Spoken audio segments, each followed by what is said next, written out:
Hello, Nhu Xuan. Welcome here at Fotomuseum Winterthur. So, to begin our conversation, could you maybe introduce us to your artistic practice and the questions that have been shaping your work over the years? Hi, Alessandra. Thank you for welcoming me here. My work sits somewhere between photography, memory, and storytelling. And for many years, I've been interested in how personal and collective histories are transmitted, transformed, and sometimes distorted over time or by time.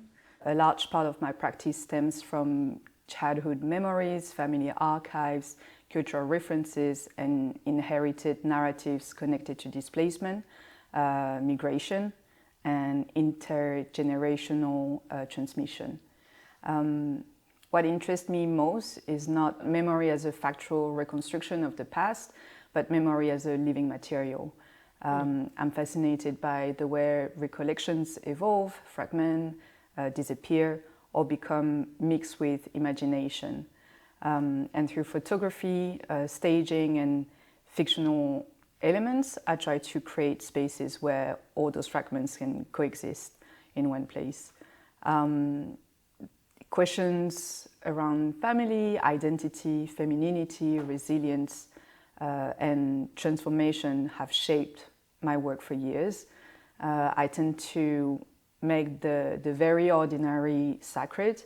That's why I often return to themes like domestic spaces, rituals, or family photograph, because I think they carry an emotional and symbolic layers that go far beyond what they initially represent. You mentioned gaps, fragments, omissions. These are for sure central aspects of your work.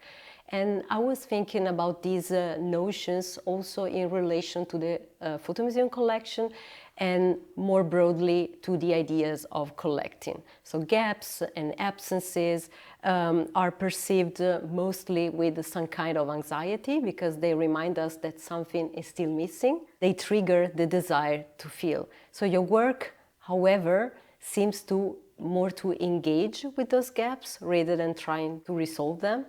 And so I was wondering, can you maybe elaborate on that and tell us how do you engage with fragments and omission in your work? I think fragmentation is actually the natural state of memory. Very few of us remember our lives as complete narratives. Yeah. We remember flashes, sensation, colors, gesture, or isolated scenes, but there are always missing pieces. And rather than trying to reconstruct a perfect and coherent story, I'm interested in what those gaps actually produce. The absence itself becomes actually active. It invites projection, imagination, and sometimes what is missing tells us much more than what is present. And this relationship to absence is also, I think, deeply connected to my family history. The departure of my parents and the rest of the family from their homeland after the war in Vietnam in 1979, but also the absence of a common language at home. So working with archives means working with incomplete material. Photograph survives while conversation disappear. Certain stories are repeated endlessly while others just remains untold. And there are silences and omissions, obviously, but instead of seeing this as limitations, I see them as spaces where new meanings can emerge through my work. And I think when I encountered the Fotomuseum collection, I approach it in a similar way. I was not searching for a complete narrative, I was searching for resonances. And the collection became a constellation of fragments that activated memories, emotions, and in the end, association of my own. So whether in personal projects or in fashion commissions, your practice is deeply rooted in intimate experiences, these past memories, and also cultural references. And this also shapes your encounter with the Fotomuseum collection because it develops or unfolds through this very intimate association. So maybe could you tell us more about this encounter, this dialogue, and how it started and what drew you to the current selection? The encounter with the collection was actually very emotional. Because I remember when you and the team opened the storage walls and revealed the work one after the other, it felt almost like opening a family archive, like dormant stories suddenly came back to life in some ways. And so my selection process was very intuitive initially. I was following moments of recognition as I was seeing those images. Certain of them immediately activated memories, emotions, or personal narratives, like the photograph of the damaged door from Engström brought back memories of childhood and my father's deafness, for example. The pearl necklace from Winnewisser reminded me of my mother and this idea of transmission, when Duane Michals immediately took me back to my fascination in stage realities, being attached to those ideas of cycle of life, death, and transformation. It took me back to this monumental tree that we picked from Burkhard's work. And it really appeared to me like the embodiment of time passing. The exhibition became more about creating different ways of looking at the world through different eyes and experiences, but ultimately it felt profoundly connected, even if the experience of the other photographers and my own were completely different because of time and generation. Sure. Yeah. And you already mentioned a few examples, but I still was wondering, is there any specific work or artistic perspective in the collection that really mostly or strongly resonated with you? Yeah, so two works immediately stood out for me. And so one of them is one that I just mentioned, Duane Michals' Things Are Queer. He has been an important influence throughout my photographic journey. I think what I admire in his work is the way he questions photography's relationship to reality through staging, scale shifts, and narrative constructions. He reminds us that what we see is shaped by perception, by memory, and always imagination. That idea had been central to my own practice, I think, especially in projects such as Tropism, Consequences of a Displaced Memory, that is part of the show. And the second one is Nan Goldin, the portrait of her mother, Lil Loffing.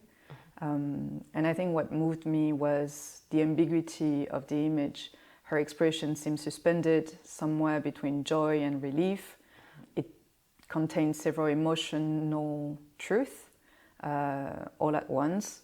And I often think about photograph as places where contradictory feelings can coexist, and this image embodies that beautifully, I think. What connects both works for me is also their relationship to the domestic space, as I mentioned in the previous question.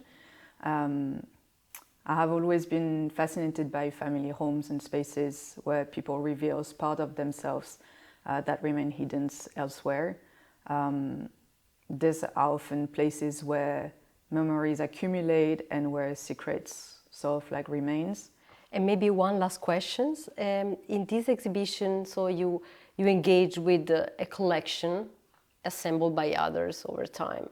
And in some ways, this echoes also your engagement with your own family archive and inherited material, which also came to you, shaped by other people's decision, memories, and also exclusion or omissions, those of your parents and grandparents.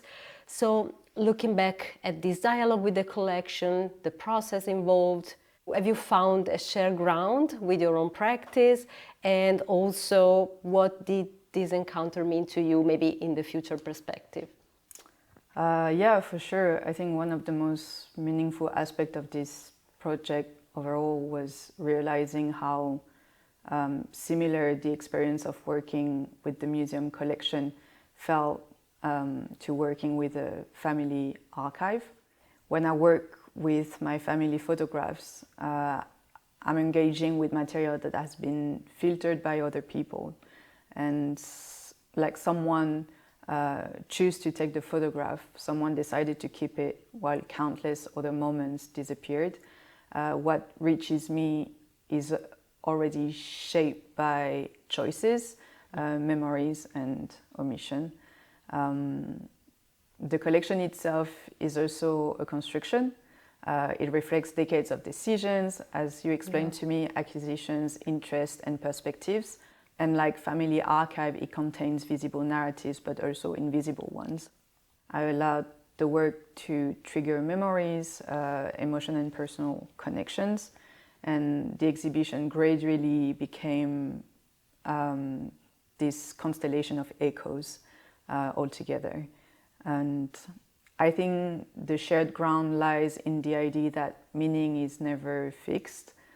Photographs continue to generate new stories long after they are made, and they travel through time, encounter new viewers in different countries with different cultures, and it becomes activated by different experiences. And so, yeah, it shows how photography creates form of kinship, which I think is kind of essential. Yeah, which is a nice message to conclude our interview. So thank you so much for being here. Thank you.